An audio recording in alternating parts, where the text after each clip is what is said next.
আসসালামু আলাইকুম। আজ আমি আপনাদের তৈরি করে দেখাচ্ছি কিভাবে এক প্যাকেট ম্যাগি নুডলস দিয়ে এবং একটা ডিম দিয়ে আমরা মজাদার নুডলসের পাকোড়া তৈরি করতে পারি। এটা আমরা বিকালে নাস্তাও ঝটপট তৈরি করতে পারি, কিংবা আমরা কিন্তু বাচ্চাদের টিফিন হিসেবেও তৈরি করতে পারি। আসুন আমরা পুরো রেসিপিটি দেখে নিই। প্রথমেই আমরা রেগুলার ম্যাগি নুডলস সুন্দর করে সিদ্ধ করে পানি ঝরিয়ে নিয়েছি। সিদ্ধ করার পূর্বে কিন্তু আমি নুডলসগুলোকে ছোট ছোট করে ভেঙে নিয়েছিলাম।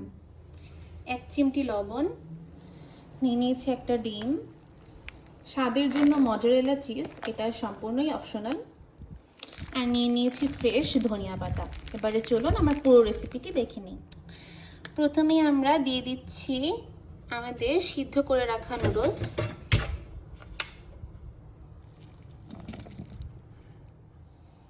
এক চিমটি লবণ,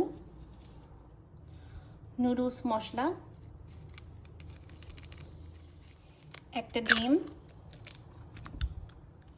কয়েক টুকরো ধনিয়া পাতা, কিছুটা মজরেলা চিজ। এবারে এই সকল উপকরণগুলোকে আমি একসাথে মেখে নিচ্ছি। এবারে একটা প্যানে তেল গরম করে নিয়েছি। এবারে আমাদের এই নুডলসের মিশ্রণটাকে একটা চামচের মাধ্যমে আমি এখানে ভেজে নিচ্ছি।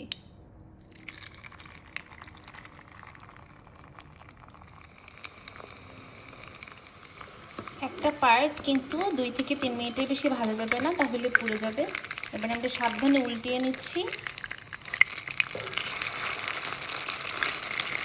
দেখতেই পাচ্ছেন এই পার্টটা কিন্তু হয়ে গিয়েছে। আপনি যদি কড়া খেতে পছন্দ করেন, আপনি আরও হাফ মিনিটের মতো রেখে দিতে পারেন।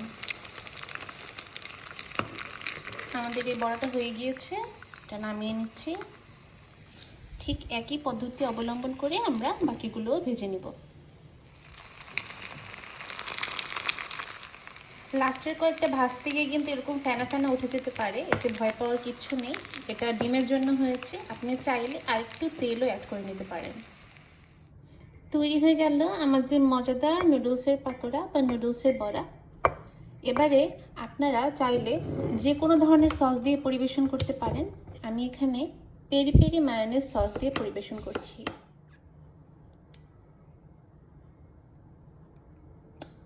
আশা করি আমার রেসিপিটা আপনাদের ভালো লাগবে এবং আপনি বাসায় চেষ্টা করবেন। আসসালামু আলাইকুম।